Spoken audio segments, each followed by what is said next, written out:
我用500块，在6个月内我翻成640千，参与这个 campaign， 你就有机会得到0.1个 BTC， 这是差不多3000多马币。Hello， 大家好，这里是 Anson 蛋做手过客，我又回来啦。首先要跟你们分享这7个点，怎样用自我价值去做到资源整合，让钱跟着你。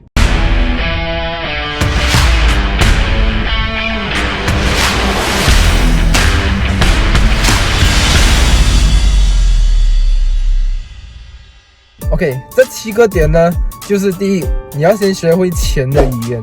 ，language of money。OK， 今天我们会讲华语，我们会用中文来沟通，我们会用英文来沟通，甚至我们在马来西亚我们用马来文来沟通。其实每一个不同的语言、不同的文化背景底下，都会有不同的思维模式。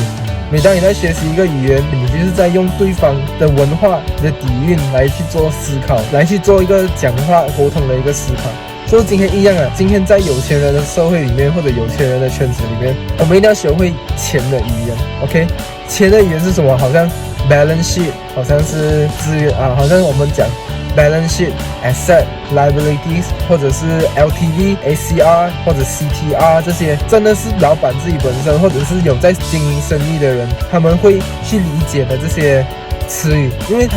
只有当他们理解这些词语，他们才可以知道他们的背后的生意或者是企业的运营模式怎样去做。任何其中一样螺丝掉的话，基本上整个运营模式或者生意模式是不成立的。So before 你要去明白有钱人的世界他们是怎样去做生意也好，是去运营一些企业，你一定要首先去明白他们的 element， 它的元素是什么。就是因为这些元素组合而成，才会形成现在的生意模式在 run 着。所以我们一定要知道钱的语言是什么，这样子我们才可以明白有钱人他们为什么这么做，为什么他们要以这样子的方式去做。我打一个比方例子 ，OK， 好像假设你今天很想要做网卖，你想要做 e-commerce， 可是你不懂 e-commerce 的那些术语，你不知道什么 CTR、click-through rate， 你不懂 pixel 是拿来干嘛的，你不知道 LTV lifetime value 是什么，你也不知道 average cut cost 是什么，这些种种这些术语这些 terms 的话 ，in order for 你去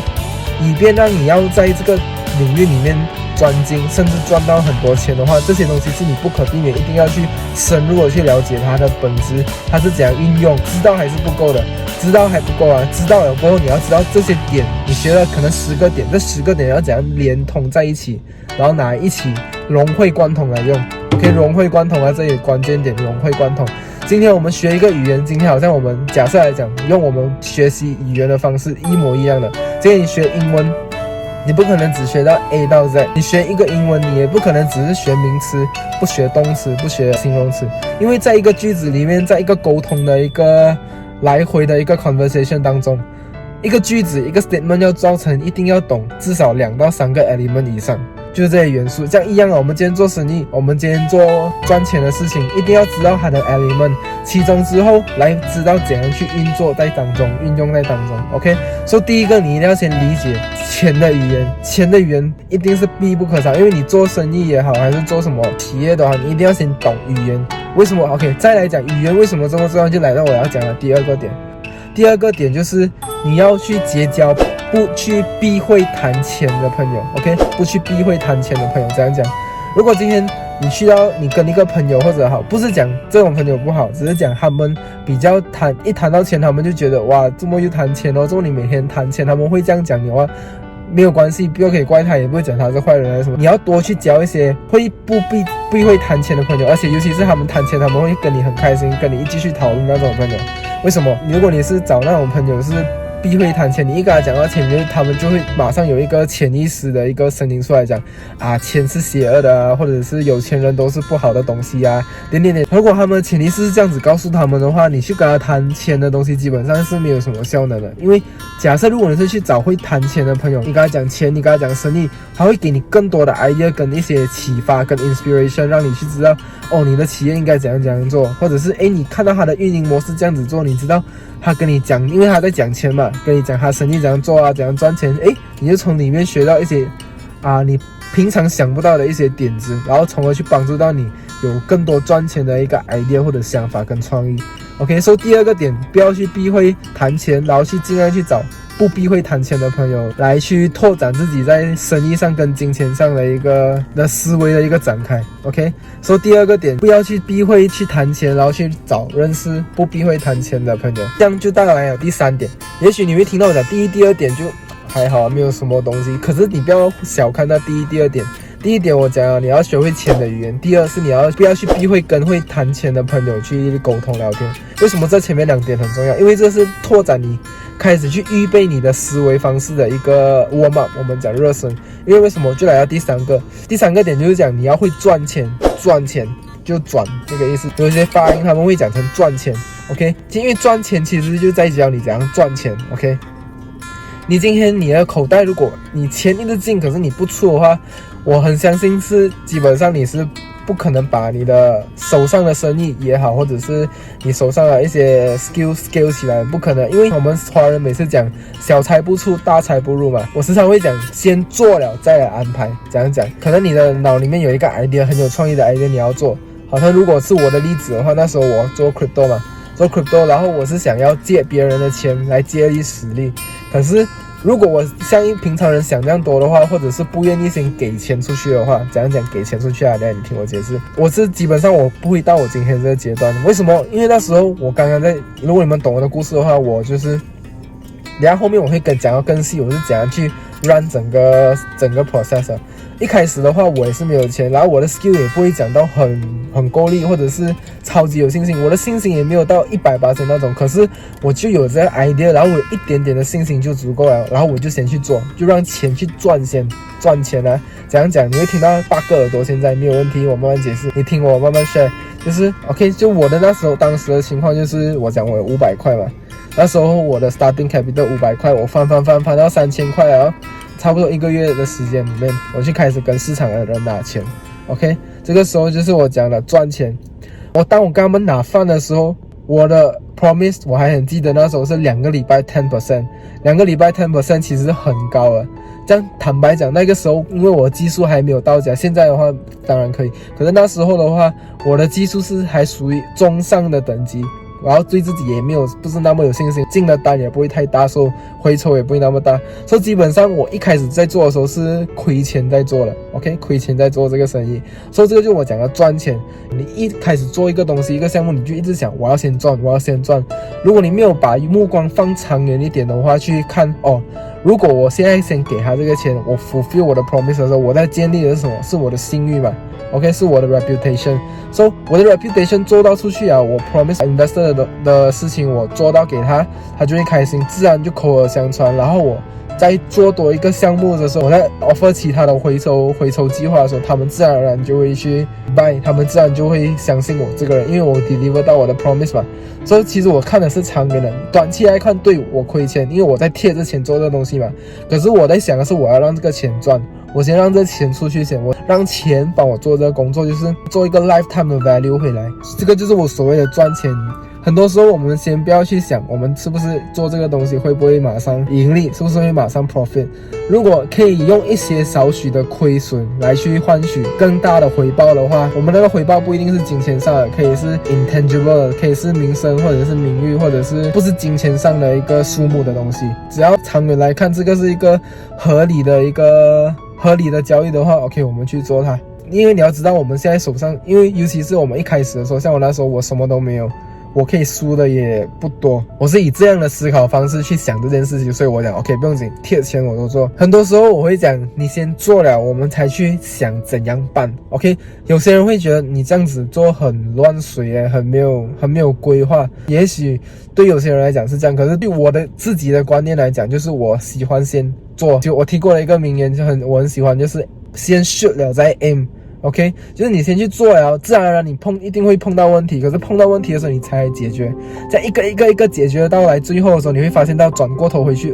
我已经走到这里了，就是好像我现在的这个情况这样。像我刚才讲的，赚钱是先去 provide value 给别人嘛，先 provide value 给别人，这样就到了第4个点，我要 share 的就是我给过最高在2个礼拜 10% 嘛，2个礼拜给 10% 的时候，当然因为那时候我名誉不高，这样自然而然来找我投资给我钱的人就相对来讲一定比较少。这样可是当我第一个 batch 我 fulfill 到 promise 的时候，自然而然我就会做第2个 batch 嘛，第2个 batch 我就做了这个动作。第1个 batch 我 offer 是2个礼拜 10% 嘛，就到了第2个 batch 的时候我就 offer 8%2个礼拜，这样子以此类推，每一个 batch 会出现的人是越来越多还是越来越少？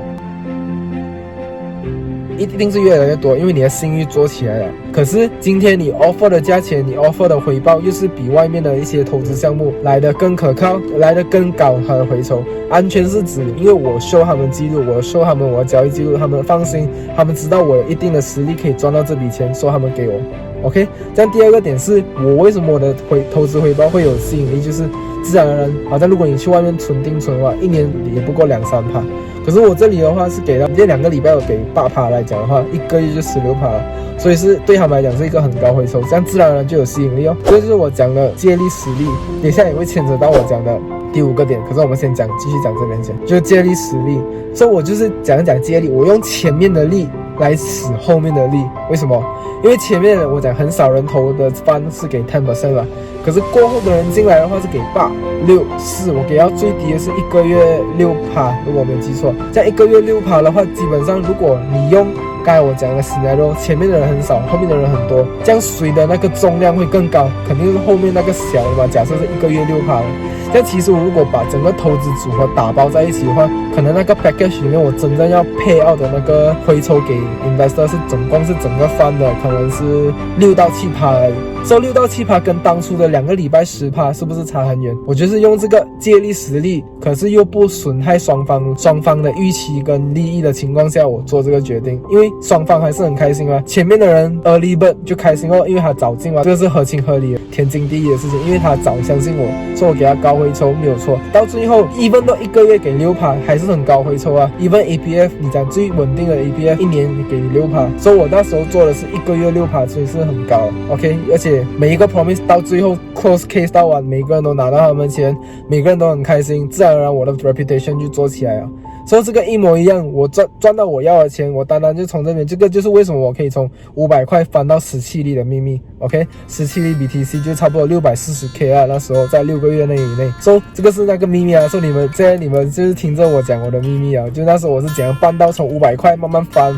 成 640K 马币啦 OK。 所以那时候我也赚到我的钱，我有钱了，然后我也有一定的声誉啊，因为接触的人多了嘛，至少那时候那边起码有20个投资者。所以那边我就开始建立我的名声了哦。所以这里我赚到的不只是钱，我赚到的是赚到的是名誉。这样名誉可以做到的是好像 branding 的效果，就是让我的价值提升了。过后就变成我要讲的第5个点。第5个点，谈判共赢，创造价值。今天你有了 reputation， 你有一些钱了，你过后自然而然你的自身价值，就我讲的自我价值啊，这里我讲自我价值提升了过后，你自然而然就有更多的筹码去跟人家谈项目或者是谈合作。我以前是要 offer 人家2个礼拜 10%， 是我做到很辛苦，因为那时候我刚开始我一定要 deliver 到这个 promise， 我才有翻身的机会嘛。可是当我有自身有筹码的时候，我有自我价值的时候，我可以让人家相信我做到的是很稳定的回酬之类的，全部人都很想要找我合作的时候，那个时候我就有价值，那时候就是谈判介入啊。像我讲的谈判共赢，创造价值就是这个意思。今天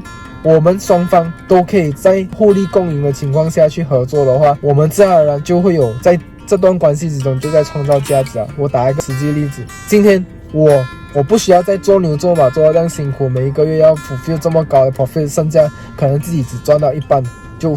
对分这样的概念。可是今天我可以用我的优势，我今天因为我有优势啊，我可以找到所谓的金主，手上更有钱的人，他来跟我合作。就为什么谈判创造价值？因为我之前做，我跟你刚才讲，我是要面对20个投资者嘛。这样我问你，你要做20个投资者 handle 20个人，还是你要做一个金主，然后分分钟那个金额还比那20个investor 的大？当然我们是要做事半功倍的事情嘛。这样就是我想的谈判共赢，创造价值。So 你可以用你的自身价值去找金主去谈判，讲我可以 offer 你更低的 interest， 可是我可以拿更大的饭，讲。因为之前在 trading 里面，很多人小小的钱，因为没有压力嘛，所以他可以玩 aggressive 一点，他的报酬 return 会更高，这是比较容易的事情。可是今天一样的技术，可是一样的人 maybe 他的 emotion 到拿更高的饭的时候，他没有办法 handle， 所以他就会开始玩得更保守，或者讲中间简单来讲就是他的回酬会降低。可是如果我今天可以保持一样的效率跟水准去达到 return 的话，这是我的自我价值啊，这是我用我的自身价值去谈判，来在这段关系创造价值。为什么今天我拿到大饭了，然后我可以帮我赚到更多的钱？可是对那个投资者来讲，不是每一个人都可以拿到 handle 到这样大的饭，可是我可以，这就是我讲的自我价值去谈判来创造价值。而且这个价值还是赚钱的当中，我又事半功倍，然后我又不用 handle 这样多手续的东西，我又可以更多的时间，更多的金钱，根本就是双赢的局面。这就是谈判的精髓。我一直会讲，谈判不是要你去赢他，不是要你去想我要怎样从这个人身上拿到我要的东西。其实谈判你要想的是，我们要怎样先想对方要什么东西，对方想要达到什么目的，你先为他人着想过后，帮他 fulfill 他要的东西过后，才来 ask for return。而且那个 return 是他很愿意给你的。怎样讲？我打一个例子啊，假设如果那个人好像我讲的 investor 那金主，如果他要去投外面的 hedge fund 或者是基金的话，基金他要是手续费嘛，他需要管理费，还没有开始赚钱就已经 charge 你一个 1.5到3% 了。可是我这里我没有 charge fees 嘛，这个就是我讲的谈判的优势，我不会 charge 你 fees，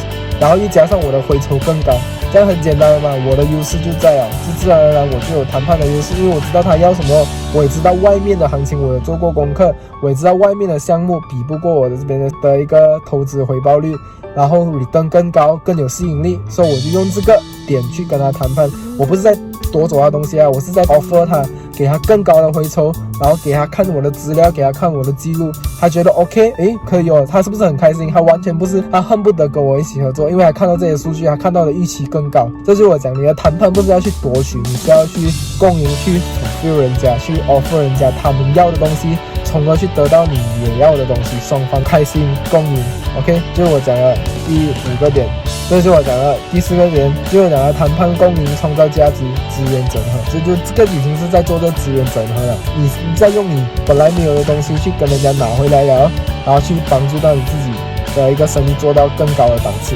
OK， 然后其实从这边你已经可以看得到，钱已经慢慢在跟住你了。因为前面我们已经讲了嘛，我们用借力使力的方式，然后我们用谈判来创造价值，来帮我们去达到更高的一个吸金能力。这样子其实钱已经慢慢在跟着你了。这就是为什么我讲 How can you use other people money？ 其实 other people money 你要怎样让人家愿意把他的辛苦赚到的钱交给你？其实很简单，就是我上一支影片都讲了，你要先会赚钱先。你会赚钱不代表你手上一定要有钱，你要先掌握那个技能。掌握那个技能之前，你就必须要先去理解钱的语言。就刚才我讲的第一个，钱的语言，不忌讳谈钱的朋友，因为这样子你才会有更多 inspiration 在生意上面，在整个金钱操作上面。你有了这些 idea creativity， 你就可以开始做你自己的，你可以开始发想自己的一个赚钱计划。就我讲的第3，先去赚钱，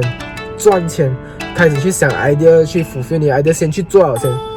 才去安排。遇到问题的时候，你一定会遇到问题的。遇到问题了过后，你要怎样办？你要去做，去解决。这样当然，你去问题去解决的时候，通常我的经验都是做得到。可是如果万一你做不到的话，怎么办 ？OK， 这个就是我讲的第6个点。第6个点就是，如果你要确保你的钱是流水不断的，会跟住你的话，你一定要做到这个点，就是诚信。诚信什么意思？诚信我把它 elaborate 开来，就是你讲到就要做到，如果做不到就要交代。OK， 很简单。今天人家把他辛辛苦苦赚到的钱交给你，是他信任你，所以你自然也要把你也不能辜负他的信任，要主动的去跟人家 update， 不要给人家心脏病，给人家知道哦，我现在我的资金在你手上是安全的，甚至是赚钱的。这样甚至如果你做不到的话，不用紧，跟人家交代就可以了。要负责任，不是讲哦输了就算了。如果我的例子来讲，我那时候刚刚做的时候的确不顺利啊，不顺利的时候怎样？好像如果你记得的话，我的朋友Benny 他们当初偷我钱的时候，我也是把钱输完了。可是我输完了过后，我没有拍拍屁股就讲哦输了哦这样子。过后我不只还回他们本金，我还还回给他们我本来答应他们的一个回酬，这样子。这就是我所谓的讲到就要做到，做不到就要交代。这个第5个点，诚信很重要。诚信是一个，如果你做不好，它是你的 terminator 来的，它就是你的致命伤。永远过后，你这个水就是永远断掉，钱就不会再流进来了。所以诚信一定要做到很好，一定要做到 make sure 你做到滴水不漏，一定要做到诚信就对了，因为生意跑不开，你没有诚信，人家就不会来找你合作了。OK， 这样最后我来最后 share 一个点，它有一点离题，可是其实它也是让你钱一直流向你的一个主要关键，就是你要会 protect 你的 time， 你要去保护你的时间。怎样讲保护你的时间？今天你有了一定的价值，你有了一定的 branding 的 power 过后，你自然而然会有越来越多人来找你合作或者是什么。这个时候你要会做抉择，你要会学会说不。OK， 很多时候我们一开始我们什么都没有的时候，我们没有办法，我们什么都要讲 yes。可是如果 request 太多，当你开始做到一定的档次了过后，你会发现到你要学会怎样说不。学会说不的能力远远比学会说 yes 的能力更重要。因为今天你要怎样 protect 你的 time， 好像假设我打我的一个例子，假设今天很多人都想要跟我学 trading 嘛，我以前我可以教1个2个人来问我，我可以教，免费教我都没有问题。可是当有10个人50个人来问的时候，我就不可能再去出卖我的时间来去 fulfill 免费教学，因为我学会这个 skill 的那个过程不简单，也赔了很多钱，是用了很多血汗跟金钱就换来的一个经验。所以第一步你要先去认可你的价值先，因为只有你认可了你的价值，你才会去 value 你的时间。你 value 你的时间就代表人家真的要 consult 你。讲一下，如果人家真的有心 consult 你的话，他会很愿意 more than willing to 去还你一笔钱来去从你身上学东西。我的经验来讲，很多时候如果那些一直想要得到免费东西，就是想要，反而你跟他掐钱，他会讲哇，你这个人一有一点点小成就开始好像嚣张啊，要掐钱了啦，开始变了啦，开始拽了啦，或者是开始很势利啊。可是这个是你换个角度想，今天我用了这么多血汗跟时间才换来的东西，为什么我就要免费的去提供给你呢？而且往往很多那种要求 free 东西的 free lunch 的人，你刚才这样花了2个小时3个小时，辛辛苦苦把你所有的心血跟的经验都很掏心掏肺去跟他讲的时候，到最后他什么都不做，你浪费我的时间，你也浪费他的时间。所以这个是我觉得你一定要学会的，就是你要保护你的时间。超为如果你真的是上来这个档次了，然后你要专注的，反正就是我时常会讲，你要专注做 strategy 的东西，不要做 tactical 的东西。tactical 就是属于战术型的东西，我们要去着重于战略的东西。怎样讲？今天好像如果我看书、看资料，或者是可以让我去在 trading 上面有更大的一个认知跟见识的话，这个东西对我来讲是一个 strategy 的一个时间去付出，这个我很愿意，而且我也会很专注在这种时间的付出上面，就是我会去精进我的价值，可以提升我价值的东西，我把它定义成 strategy。如果今天你是一直在做 tactical 的东西，就是不用你来做都可以做到的东西，好像如果假设是剪片啊，好像如果的话我做 YouTube 把它剪片，如果我就自己剪片，我就自己上字幕，这些东西是别人做得到的话，这个就是所谓的 tactical labor。 tactical labor 是它是还是需要做，它是重要的工作，我不讲不重要，只是你去用你的时间去花在这边的话，它的产值不高。我们今天要 protect 我们的 time， 我们要学会说不，就是我们要确保我们的产值都处于高效的状态。 OK， 我们要 make sure 我们付出的时间是值得，因为我们要知道什么东西都可以用钱来换，或者是拿来卖，可是只有时间它是一去不回头。你今天把这个时间卖了给别人，来去做帮别人consult也好，去教人家也好，你不可能去免费的去提供这个宝贵的时间，因为你这样子的话就是在出卖你自己，出卖你的时间。因为你本来可以用这个时间去提升你自己，把你的价值去提升到另外一个档次。所以这个也是我最后一个比较偏离题的一个 sharing。 可是其实如果你一直在提升价值，一直保护你的时间的话，你会把你自己提升到另外一个档次，自然留来你这里的钱自然而然会更多。所以这个是我觉得很重要，虽然有点离题，可是很重要的一个点，就是你要学会说不，要学会保护你的时间，然后尽可能的高效率的增加自己的产值，不是盲目的忙碌。你要学会去分辨什么是 strategy， 什么是 tactical， 什么是战术，什么是战略。 OK， 所以今天是简单的7个点的分享，就是我今天简单的上面，就是第一个，你要学会钱的语言，这样子你才可以懂得去跟谈钱的人沟通，这样你自然会谈钱，你自然就会去找会谈钱的朋友，因为这样子过程当中你才会被 inspire 到更多的生意点子，去开始你的赚钱计划。这样就来到第3个点，你要学会去赚钱先，你不要先想我这个东西是不是行不行得通，先去做了再来打算。当你遇到问题了过后，就来到第4个，你要学会用借力使力来去解决你的问题，来解决你现在所面对的问题，来去想，不要一直想一遇到问题就是失败了重新做，反而去想我要怎样去做到，我要怎样运用别人的力来去帮助我达到我要做的东西。这样有了借力使力过后，就来到下一个点，就是用谈判创造价值。OK， 用谈判共赢创造价值，因为你借力使力，你一定要资源整合，你一定要去